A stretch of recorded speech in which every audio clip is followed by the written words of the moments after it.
Welcome everyone to the FM Scout YouTube channel. In today's video, we're going to be doing a tactical recreation on the Atletico Madrid team from the 2013-2014 season under Diego Simeone.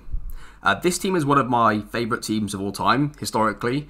I think their achievement in this season in particular is very undervalued. I think what they did was quite incredible.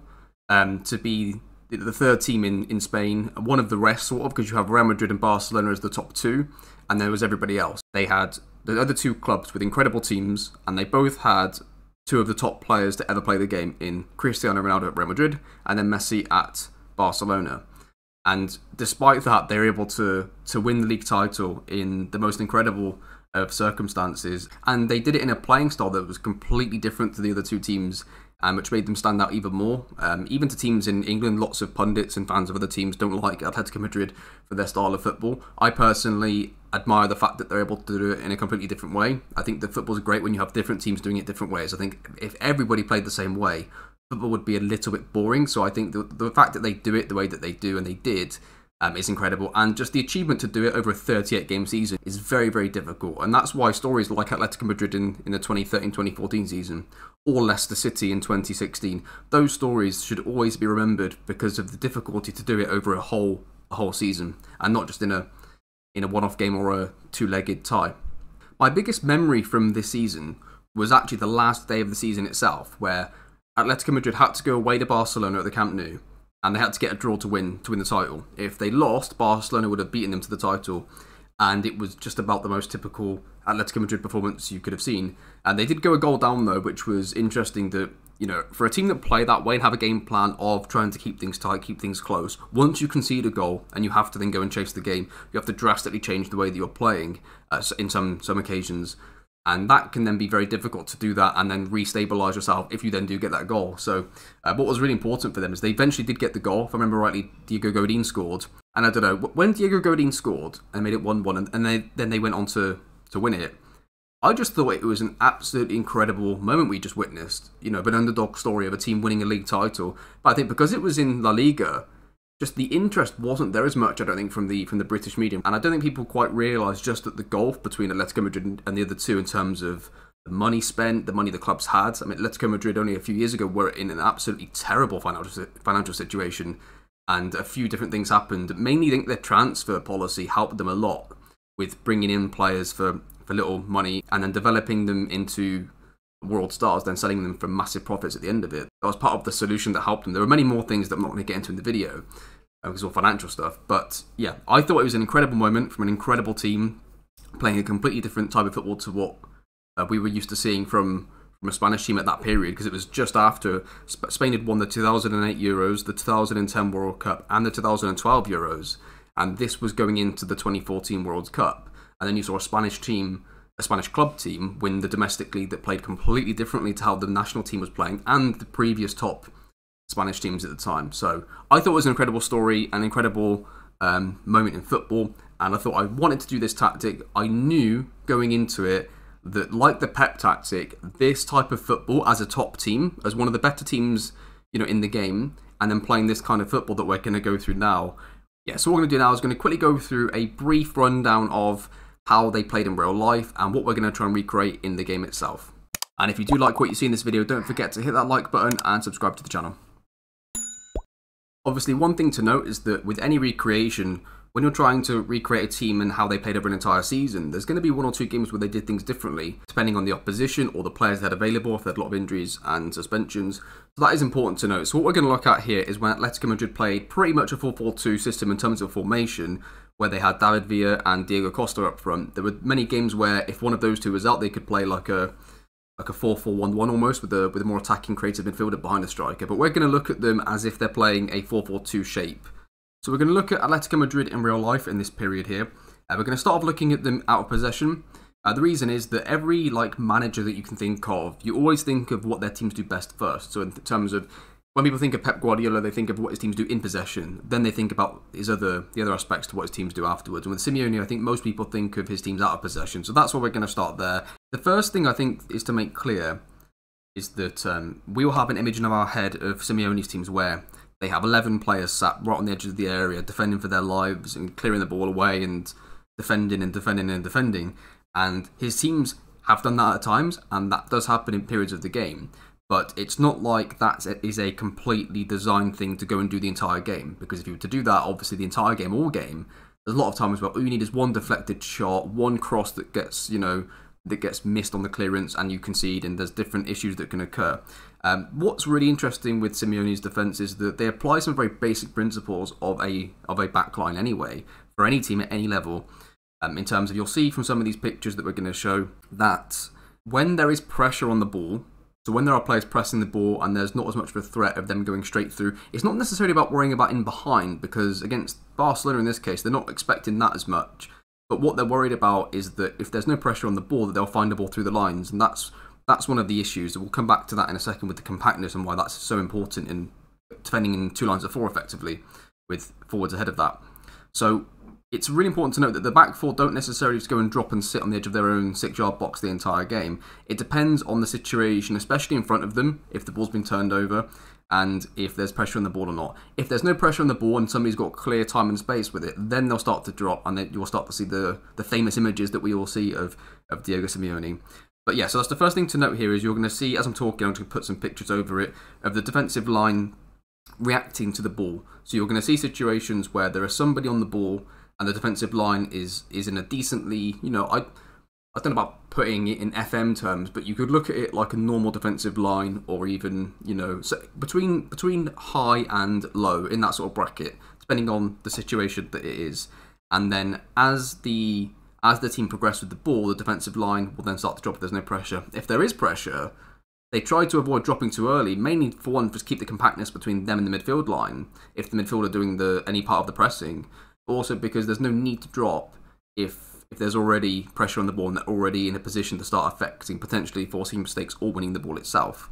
So that's the first thing to note, is the defensive line and how it may drop, but it goes off of the pressure on the ball. The second part is the fact they defend the centre. Sounds very simple, but they really do, to an aggressive, extreme point, defend the centre.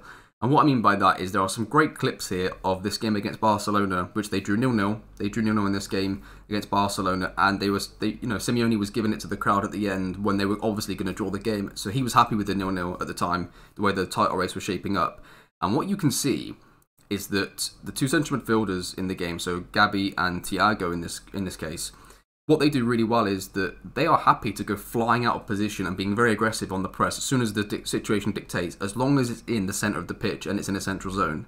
That's really important, because they're happy for the ball to go wide, to the wider zones, especially if it's a fullback. That's obviously something that they don't mind happening as much, but it's not going through the middle. And you'll see them at times absolutely fly out of position to make sure that if there's somebody that's potentially free, if they can see a situation occurring, they'll go and press it, or they'll go and try and mark somebody tightly.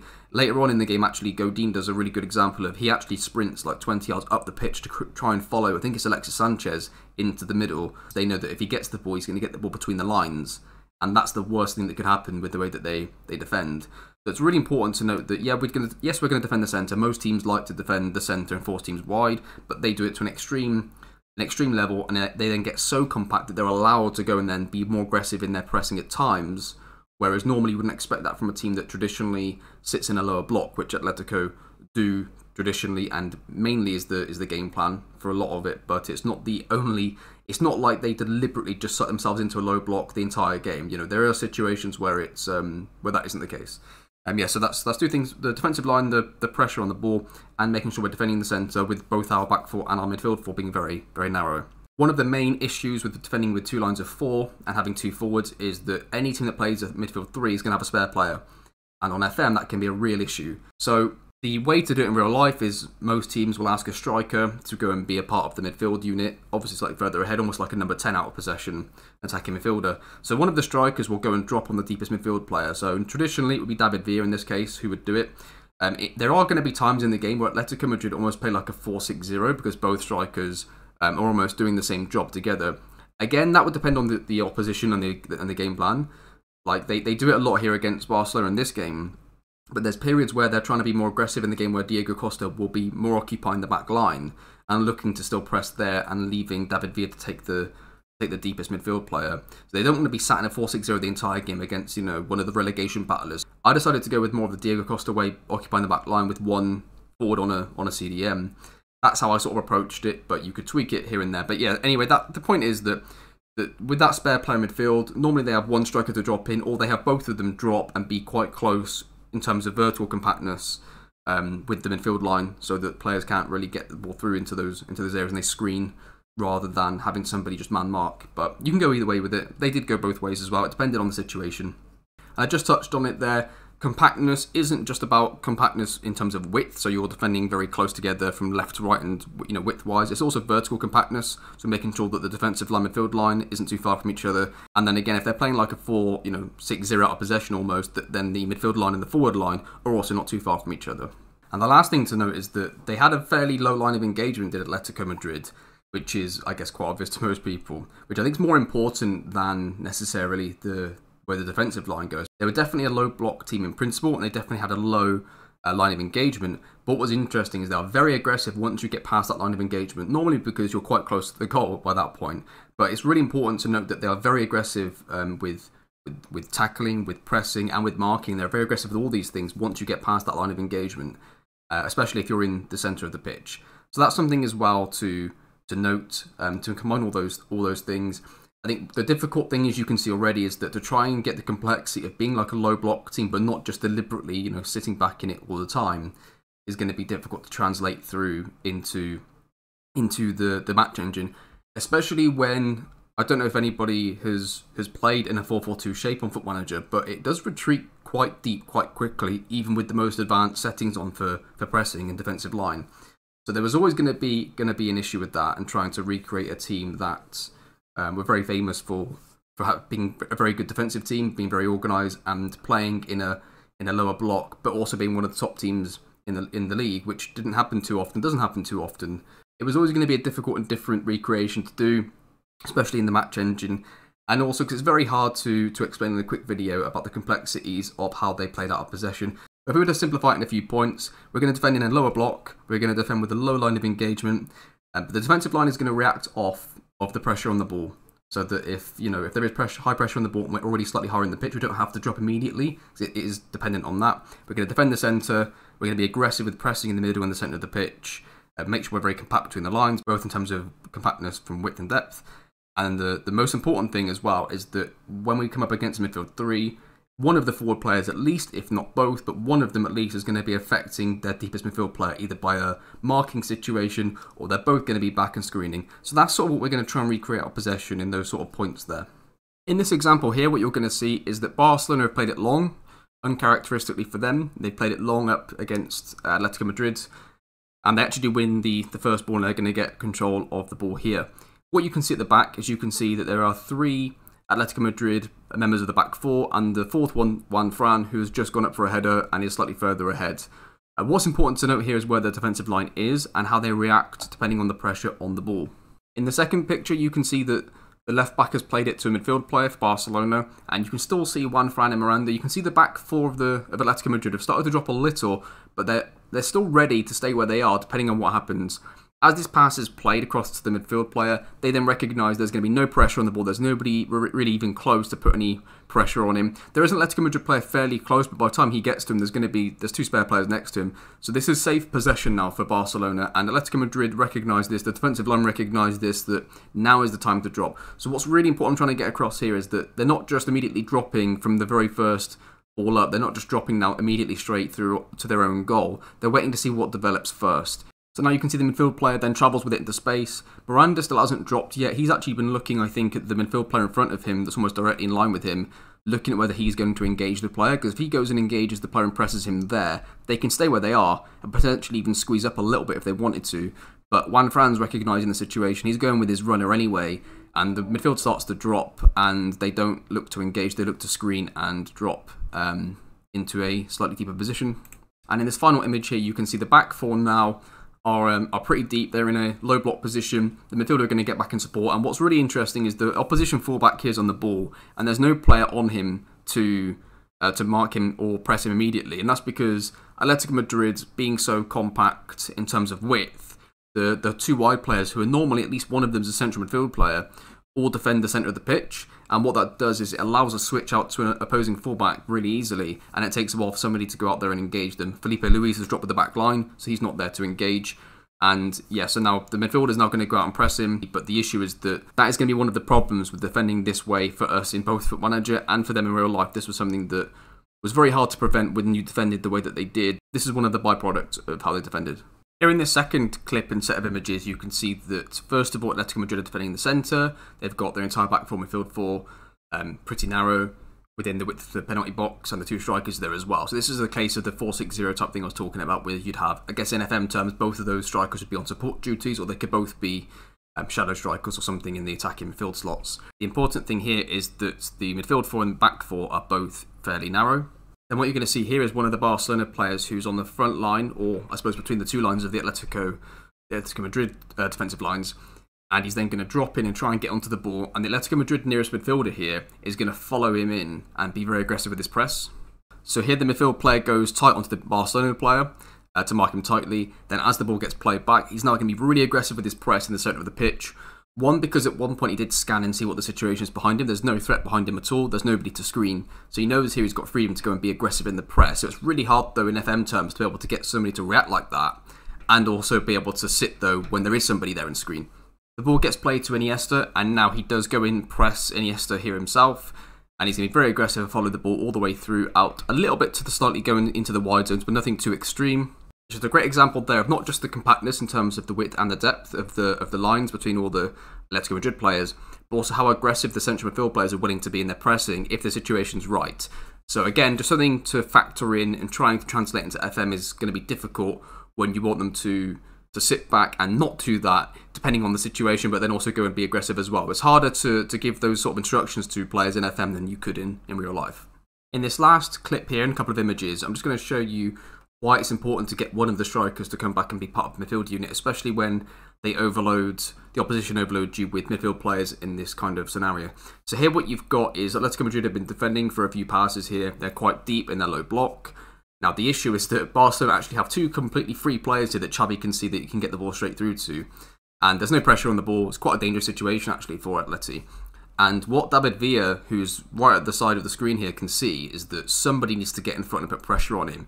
But the central midfielder that's really in line with Xavi can't really go, because he's at least a sort of a threat as a screen right now to the player to the left, and he can start to move across and be a threat as a screen into the other players. If he goes and engages Xavi's going to have an easy ball through. So what happens here is that David recognises this. He then knows that not only is Busquets next to him, but Xavi's there that's completely free as well. So here we have, at the moment, Diego Costa and David Villa are in that sort of 4-6-0 kind of situation that we said before. This is where it sort of changes, and then you have one of the strikers become part of almost like the midfield unit out of possession, if you will, and then Diego Costa occupies more like a lone striker role in some form and worries more about the defenders rather than the deepest midfield player. So straight away here, then David Villa then moves on to Busquets, the left winger of, or the left midfielder of Atletico Madrid goes in very narrow to now help with the screen. So now he's now screening the player that was free. One of the other Barcelona players that was free has gone into the centre. Now the other midfielder is screening him. So within a couple of seconds here, Atletico Madrid have been able to stop Xavi, get the ball through to two players that were completely free. Now all of a sudden, this is a much better situation. They've got players screened everywhere. They've got the compactness completely perfect now in a situation where, okay, maybe the player that's behind Thiago is still a threat, but they're still screening pretty well. Diego Godin can see the whole picture, so it's not a threat for him, and this is a much better situation. David Villa here then leaves Busquets to go put pressure on Xavi as the pressure from the front almost, and then the two midfield players are just going to screen, and Xavi's rushed into making a mistake. Xavi passes the ball, it actually hits Thiago, the central midfield player that's screening, and then trickles through, and Courtois picks it up. So what's really important to show there is why it's important to get one of the strikers to have that pressure on the deepest midfield player.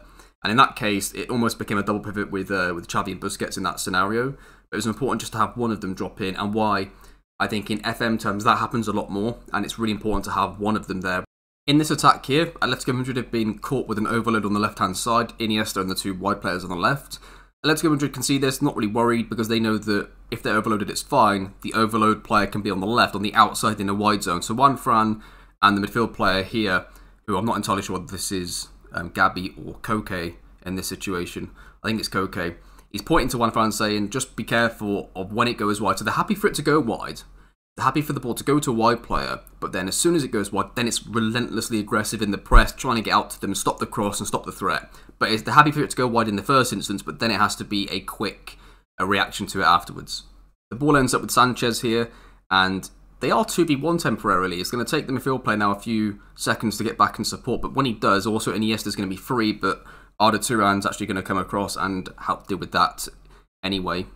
Alexis Sanchez plays a ball out to Jordi Alba to cross on the overlap, which would have been a threat, and you can see Juan Fran's going to sprint to get straight out to it.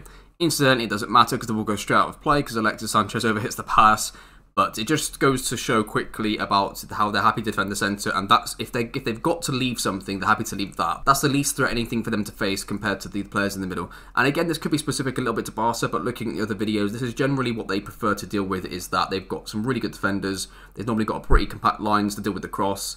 And it's also not about just accepting the cross to come in, because they want to still stop the cross if they can. But if the cross does come in this kind of scenario, they feel is the least threatening thing, especially against a team like Barcelona. So at the start of this clip, you can see that Barcelona have the ball, and Atletico Madrid have actually got a spare player from midfield to come and press the ball here, and then they're going to get played through. And they're not really in a situation; they're outnumbered quite badly on the side here, and they're not going to go and relentlessly engage this yet. But you can see how the midfield line have some clear instructions that once the ball gets into their third, that then as long as they're organised, they can be relentless with their press. So it's almost like the forwards have their line of engagement, the midfield players have got certain instructions though. Once that Barcelona reach a certain point, if they're past the forward line, you have to be aggressive here, because we can't just have them have time and space on the ball in a very threatening situation. The ball is played from Xavi to the wide player here, and as soon as they go past this sort of, there's an Atletico Madrid flag, that's a Spanish flag with an Atletico Madrid badge, right above where it says Randstad there. And as soon as the player goes past that, you can see that now Atletico Madrid are organised and they're not outnumbered in those areas. You can then see how aggressive all these players are with pressing the ball and trying to force Barcelona into a mistake or winning the ball off them. Not only does the left central midfielder for Atletico Madrid go and press the ball here, which is very interesting, but you can see a central midfield partner reacts off that and goes straight on to the Barcelona player stood there waiting for the ball, which I think is Dani Alves. So it's not just about the nearest players going and pressing. Now his teammate next to him is part of his unit, the central midfield unit, is now going to go and mark tightly and potentially press aggressively on that player if it goes to him. So there's a ricochet effect, and it does show that their attitude changes completely from where Barcelona now approach with the ball. One, they're now organised Atletico Madrid, but two, Barcelona in a completely different area. They're now quite into moving into their own third, and there's a definite change in attitude of the midfield players. Atletico Madrid win the ball because Barcelona have no passing options. They try and dribble at them. They run into a cul-de-sac. Atletico Madrid win it with all the numbers in there. And as you can see in this final picture, there's 1, 2, 3, 4, 5, 6, 7, 8 Atletico Madrid players in the camera shot, including the goalkeeper makes it 9. So a really good example of the midfielders almost having a line of engagement to press within themselves, as well as the forwards once it gets to a certain point. It's like a shift in, it's almost having like a different setting in Football Manager for pressing. It's like we press with this intensity to this point, then this point, now it's more aggressive.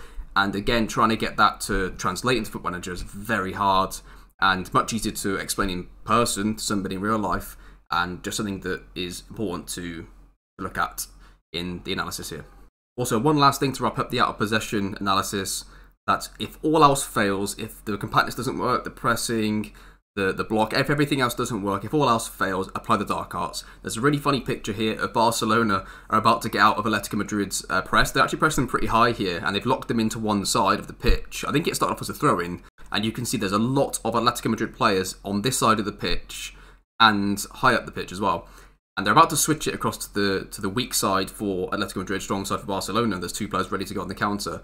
And I think it's Arda Turan here who puts two hands up and tries to take a yellow card for a handball. He tries to basically catch the ball as it goes over him. Unfortunately for him, he doesn't actually get any touches on it, and they do get out. But the referee does note it, and I can't remember if he goes back and books him for it, but the referee plays an advantage, which means he noticed it and he was at least going to book him for the attempt for it, I think. I can't remember whether he actually get booked for it or not, but it was quite a funny moment that if all else fails, apply the dark arts.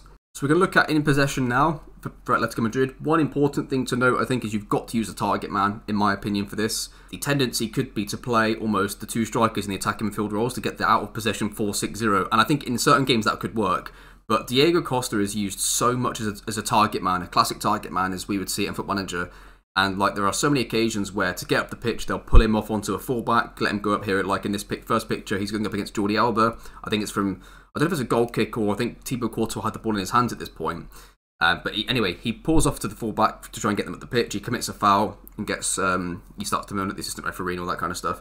But there are so many occasions where they look to use him as an outlet, and a target man doesn't always just mean up in the air and flick-ons. It might be that it's played into his feet and he's holding off players and helping teams get out. I think sometimes that gets mixed up sometimes, that a target man isn't just playing it to his head and getting him to flick the ball on. It's about playing it into his feet, into him, maybe his chest, anything to get him to link up and play off of him. But they definitely use him as an outlet. If they win the ball from a out of possession periods, they're going to be so narrow as a team and they're going to be so compact to then get out. Sometimes passing the ball amongst yourselves is very hard because you're so narrow to begin with. So you need something to get you out. So they use Diego Costa a lot. And I think that's why I sort of went with the flat 4-4-2 shape, because I felt like that you had to use a target man to recreate this properly.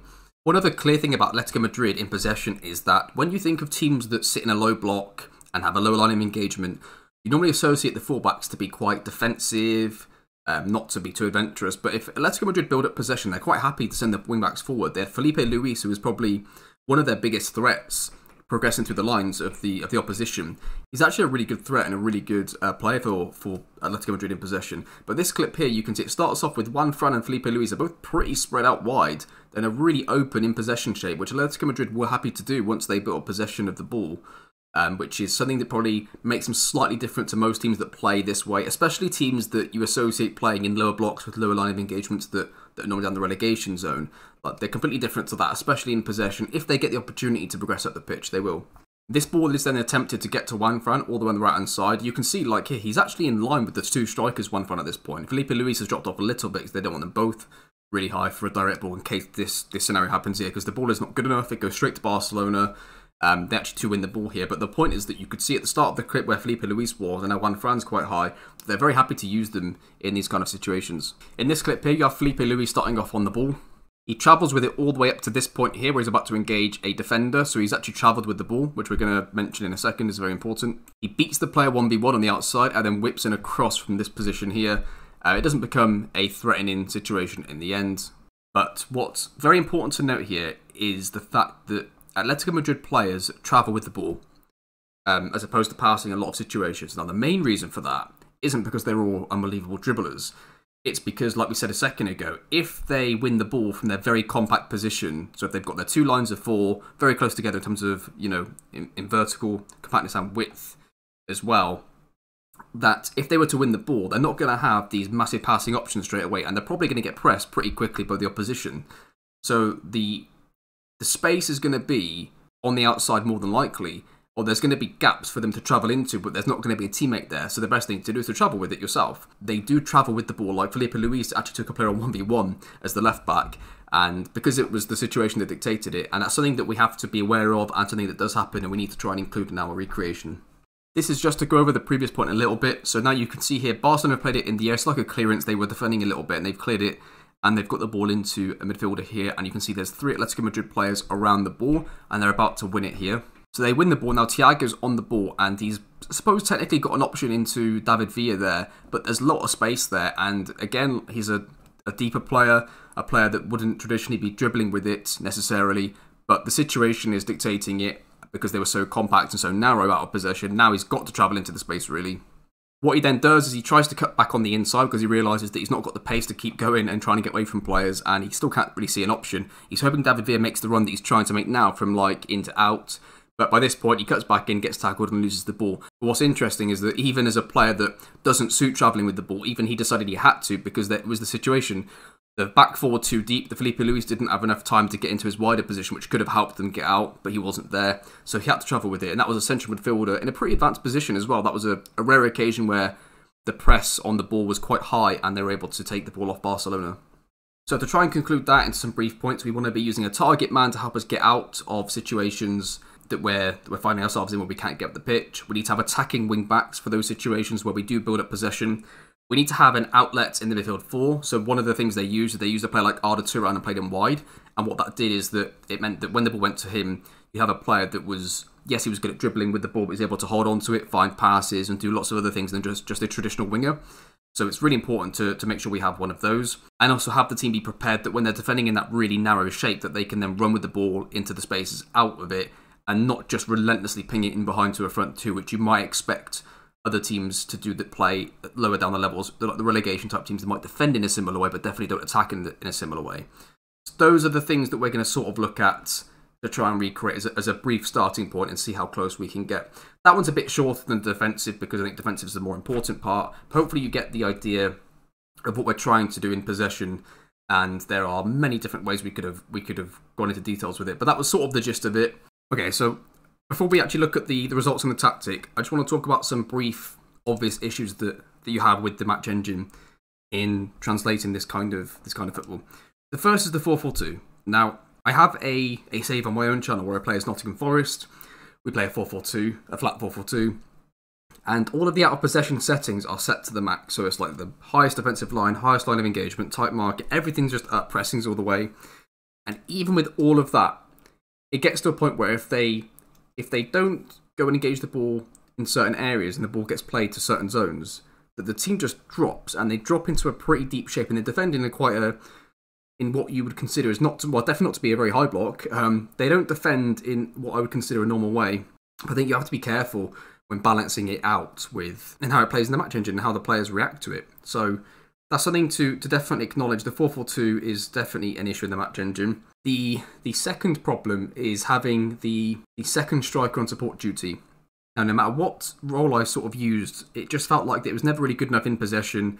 And then out of possession, it would do almost like a fake press. So like he would go back, if you have like a target man attack and we have let's say, pressing forward support next to him, the pressing forward will drop with the midfield player, but it's like even though he's there, he doesn't really affect the player. The player will still get on the ball. Then maybe he makes them rush, which is enough, but that's not really what you would want. Again, something that was hard to try and get the player to do that without making them like a shadow striker or dropping them to the attacking midfield slot, because then you lost the ability to have them on the counter-attack. One of the most frustrating things throughout this entire process is that it just feels like to me that when I'd make my team sit back very deep and we would be defending, we'd look very compact, it feels like that the accuracy and the power of long shots from the opposition would then just go up massively. So you'd look very good defensively, the ball would get cut back to a very average central midfielder, and they would just ping it straight into the top corner with the most power you've ever seen in your life, and you'd be sat there like, what can I do? And it felt like every time you try and plug that hole, you'd then open up another. So you might then be pressing higher on the central midfielders, then they press, not just in that situation, but now they might leave their position and go and press them much higher up the pitch, which you don't really want them to do either. So it was a constant struggle. So in terms of results from the save, in real life, Atletico Madrid finished on 90 points this season that we're trying to recreate. They scored 77 goals and they conceded 26. And we managed to finish on 88 points with 70 goals and 28 against. So we scored 7 less and we conceded 2 more, but we were pretty close, only 2 points off of their total. So it's pretty close, to be fair, in terms of the raw results of the actual league table. Average possession, there we are at 14th with 48% average possession. That's pretty good. To win a league title on that low average possession, no matter what style you do, is pretty impressive on Foot Manager, so I was quite pleased with that. Our expected goals against was 27.31, which was the second best in the league after Real Madrid, which again is pretty good. They conceded 26 in real life, so that's a pretty close. We conceded 9 goals from set pieces directly, so either an indirect free kick that was crossed, headed in, and gone in, or a corner that was crossed and headed in. And that doesn't count the ones where they're second phase, so like the indirect free kick goes in, it gets sort of cleared, crossed back in, and then they score anyway. It doesn't even count those, but so 9 of them were from that. Despite our approach to the game, we only conceded 1 penalty all season, and we conceded from it. But we got, as well, only 58 yellows and 1 red. Now, the yellows is quite high, but it's not anywhere near the highest. And only 1 red card is actually pretty good as well, considering the instructions that we have on some of the players. In addition to our league success, we also did manage to win the Spanish Cup in a 2-1 win against Real Sociedad. And now we've had a look at the league table, how we did, and how many trophies we managed to win. Let's have a look at the actual tactic itself. So here it is, you can see it in a flat 4-4-2 shape. One thing that I didn't really note in the analysis too much in possession that I probably should have spent a little more time on is the fact that they do use a playmaker type wide player on one of the sides. So they normally have a more defensive central midfielder like a Koke to play as one midfielder, almost like a central midfielder that's also playing wide. Then they play like an actual creative attacking player on the other side. That's traditionally how they would do it in a flat 4-4-2. Obviously, like I said, each game's different. They had different games that have different approaches. But traditionally, more often than not, Arda Turan would have been one of the players on one of the sides, then somebody like Koke on the other. So that's how we managed to sort of balance it up here. Now, one huge problem in the match engine with a 4-4-2, if you defend deep, that I didn't really note before, but we're going to talk about it now, is the opposition fullbacks. So what happens is, if you defend deep, you have your 2 lines of 4, it's like the opposition then naturally will have their wide players, their fullbacks, completely free and open in the wide areas. And the ball then goes to them, like it does. That's not an issue. But it seems that when that then happens, that those fullbacks who normally would have like 7 dribbling and 11 crossing, whatever the attributes are for them, no matter what team it seems like then magically, because you're defending so deep, that then they become Roberto Carlos and David Beckham at fullback. And now they're able to just whip in the absolute best crosses you've ever seen in your life, and they're expertly done, and then they're just hit in by somebody like at the back post. So you've got to think that when you defend that deep on the game, that those fullbacks aren't a non-threat or a little bit of a threat like they're looked at in real life as Atletico Madrid. They seem to get this extra boost. I don't know what it is, whether it's just the way the game calculates them crossing it with less pressure. I'm not entirely sure how the game calculates it, but what is absolutely certain to me is that they become far more dangerous, and that, yeah, they have to be dealt with as if they are Roberto Carlos and David Beckham at fullback. That's how you have to treat opposition fullbacks if you're going to sit deep, and expect the worst if they're going to get, if they get enough chances just to cross without any threat, without any pressure, eventually they're going to get you with it. To combat that, the wide midfielder originally was on support, on a support duty. The issue with that was he wasn't very good, actually, at going with his fullback. The left fullback for them, the right-hand side for us, would quite often get into a dangerous position whipping crosses, and it was getting quite frustrating for me, and I didn't want to put him on wide midfield defend, but it seemed like it was the only way to counteract what was happening, and it worked. It seemed to help prevent that, but I didn't want to do that on both sides either. So it helped on the one side. He still defended with the rest of the midfield like a wide midfielder support. It just seemed to do a bit better. I didn't really change him too much, I don't think, in possession. If anything, it was about the same, but out of possession he was significantly better. That's how that one ended up coming about. Now, to fix that issue on the left-hand side, the wide playmaker actually has a instruction on him to mark the specific position. Now, that doesn't seem to work perfectly. If you man-mark a specific player, that really, you can notice that in the match engine when you man-mark the player specifically. The issue with doing that is that if you play against a different team with a different formation, that even though he's marking the right back now, that he could then mark, if they play a 3-5-2, it could then switch to a central midfielder or a centre-back. For those games, then it might go back to something different after that. So that's the problem with doing man-marking for specific players. So he has man-mark position. I don't know, it felt like it changed it enough. Like, it felt like that in certain situations, they will still get down that left-hand side.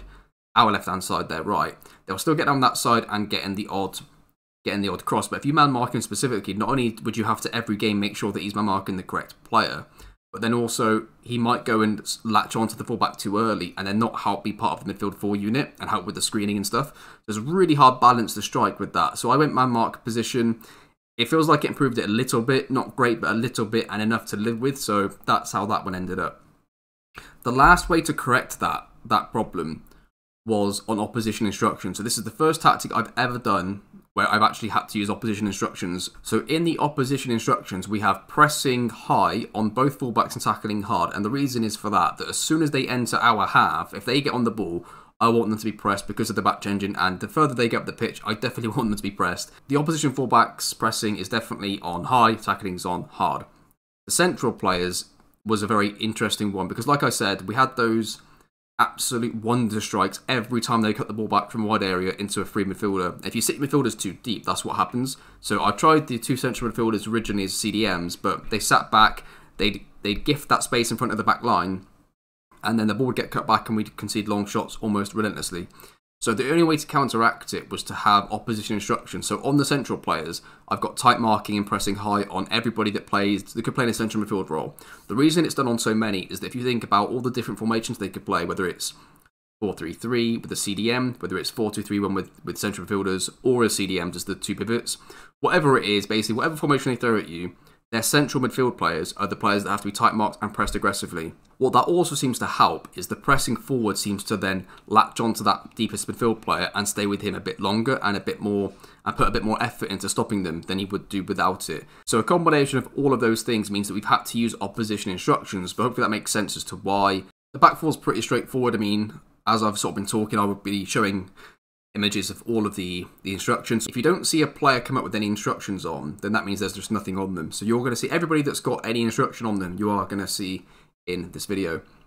The midfield four. So yeah, I've explained the two wide players, two central midfield players. Right. So I think the Gabby role in that season, ball-winning midfielder support. He could have played as a defensive midfielder support, something like that, if you wanted to play the two central midfielders deeper. But like I said, for the reasons that I just explained, I felt like I had to do it in a flat 4-4-2.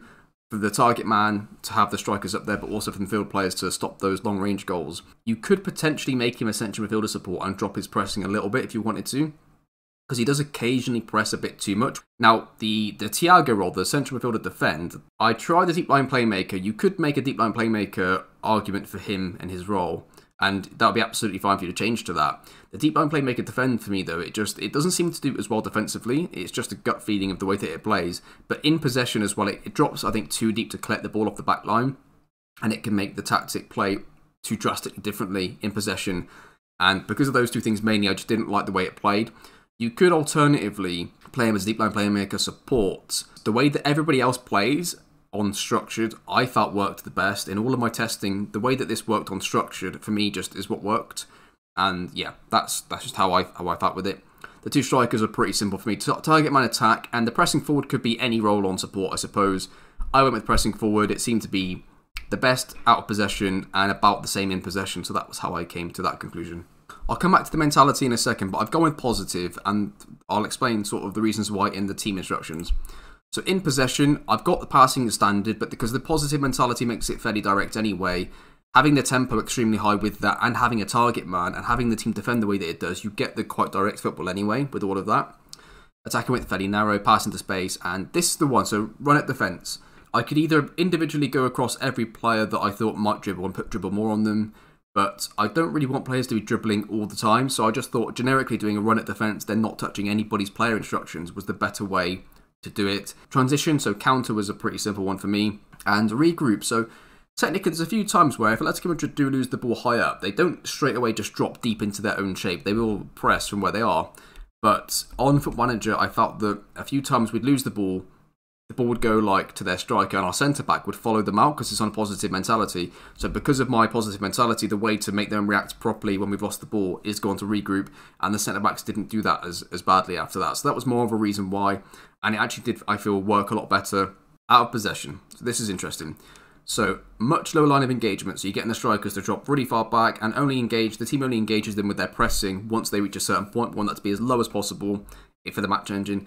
Standard defensive line, I felt that they defended pretty deep anyway. Once we lost the ball and the other team had the ball, the 4-4-2 defends fairly deep anyway.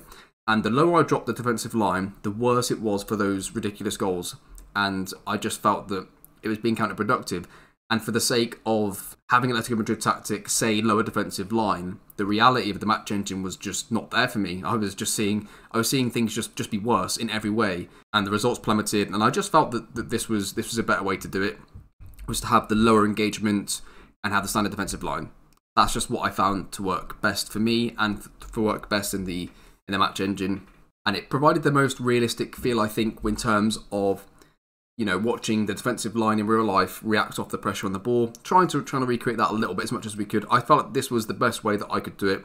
I would obviously have no problem with people changing this if they wanted to go lower than this. So defensive width, force opposition outside, pretty straightforward. Get stuck in, tight marking, pressing, basic, default. So I thought that was the best combination of it in my analysis of watching it in the game. I went into it wanting to use lower or much lower defensive line. The reality was just that they were low anyway, and I was just costing myself more points and more goals against, to be honest. It wasn't any better defensively, and they just sat a bit lower than what was already a low line, so I felt that it was not necessary in the end for me. I do have an experimental Simeone tactic that I haven't really tested properly yet, but I did test it just for little bits. So I'm going to put this one up in case people want to try this and tweak this from here, because this would be a really interesting way of doing it as well. So in the past, what I've done is I've broken down some of the FM clips, in-game clips, to show you how some of it is relevant to the recreation from the analysis in real life. I think for this one, what I've done is I've just clipped like entire games in terms of like highlights of it, key and extended, which I'm playing in the background throughout this video. I think what I'll do is you'll just see for it for yourself. You'll see what we've talked about in the analysis, and you'll see how it's looking in the match engine. I think I covered everything, and you can see all the points and the problems, and you're seeing some of it still come out. So like you'll see in one of the clips, one of the first goals against that we get, the central midfielder defend is too deep, and he doesn't get out enough in time to press the player on the ball, and then they play the ball through and score. And then how I rectified that is one of the tweaks I made during the season was I made close down more be a player instruction for the central midfielder defend. There were just little tweaks throughout the season, but it was pretty much done from, I guess, maybe 7-8 games in onwards. It was as it is. And then, yeah, so it worked out throughout the whole season. And we'll just have a quick look at how I did in the second season. So in the second season, we won the league on 93 points. We scored 94 instead of 70, but we conceded 30. We conceded more goals. One of the reasons why is we actually lost 5-0 to Barcelona in a really weird game that was very, very unusual. And yeah, that was part of the issue why we conceded so many. So if that had been a 1-0 defeat instead of 5, we would have finished on a lot more respectable goals against, and we would have been within that margin of what they did in real life. So that was one of the issues. We also conceded a lot more from set pieces. So again, like I said on my Ancelotti video, if you've got a really good set piece routine for set pieces against something that's better than mine, your defensive record will be, not only will the defensive record be even better, but in those 1 or 2 games where you have to sort of change your tactics a bit to go and win the game because you've conceded early on, you won't have those issues. So yeah, if you've got any set piece routines, that'd be great to throw those in. You'll be able to do even better than I did. So we finished on 93 points. We won the Spanish Cup again, but the best thing is we also won the Champions League. We beat Liverpool 3-0 in the final. We absolutely destroyed them. They had no chances really on goal at all, no clear threats. And yeah, it was a really enjoyable save. And I'm going to continue with the save actually, because I've actually really enjoyed creating this type of football. And we're going to keep buying players into the tactic to try and get the best type of players possible and see just how good the tactic can be and how good it can be defensively. That's the sort of long-term aim for me.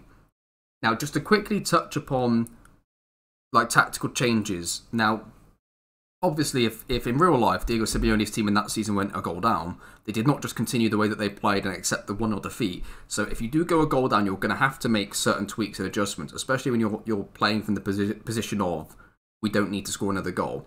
So once you go a goal up, you don't really need to change anything. I do have they call it a shut-up shop tactic on the forums, I think. I have this tactic that I always go to in the last 10 minutes of a game, regardless of the tactic I'm using, just because I think it's a really good tactic to go to. And the reason why it's beneficial to go to something like that, even though you're already playing a defensive Simeone-style tactic, is that the AI definitely go more attacking in terms of mentality, player roles, player duties, and formation when they're trying to chase the game. So if you're only 1 goal up, they're really going to go for it.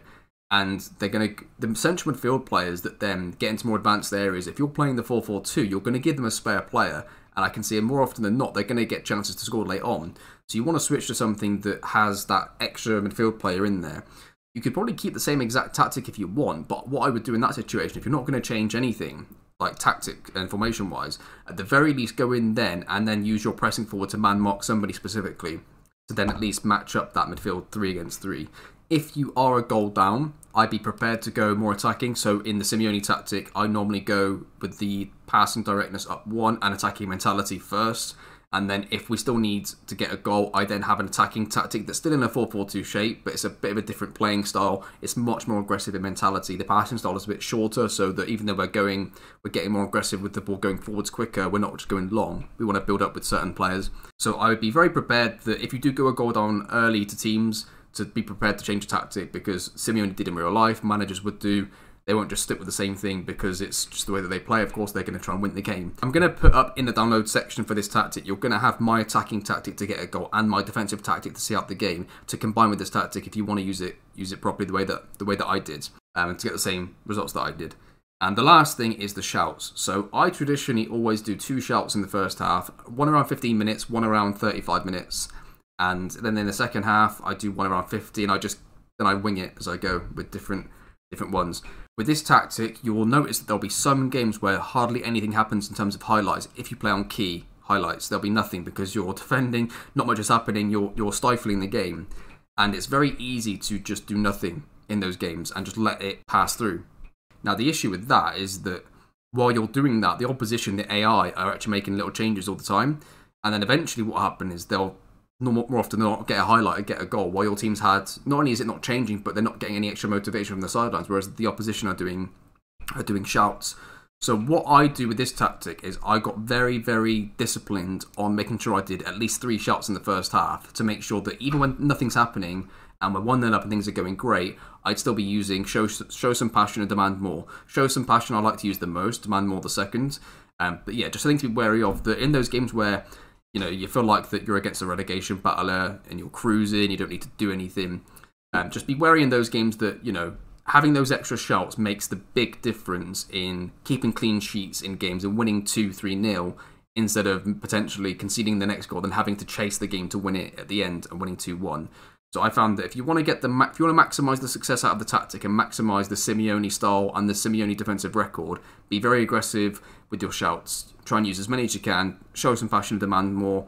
Be, you know, very active on the sidelines, which Simeone does in real life. He's very active on the sidelines. You're actually maintaining the realism of it, I suppose, if you're going to be doing that. Yeah, I think that is going to do it. If you did like this video, do feel free to come and join me on my own channel at the Cult of FM. Subscribe over there and come and follow me on the stuff that I do. If you like the way that these videos are presented and the way that they're done, I do try and cut these down as short as possible, but the way that I do them with the real life analysis, then some of the FM analysis as well, they just take a bit longer to put together and get through some of the stuff, and unfortunately they just take a bit of time. But I do try and cut them down as much as I can. If you do like this sort of stuff though and you want to see more, feel free to jump over. I'm starting to stream a lot more as well over on Twitch, and I think the idea of that is that, you know, I can then interact with people live rather than doing a recording where I have the preset things I'm going to talk about, then I just say them. It's much better to do it when it's interactive. Yeah, if you do, feel free to jump on over to my channel. And yeah, with that being said, thank you very much for watching, and I'll see you next time.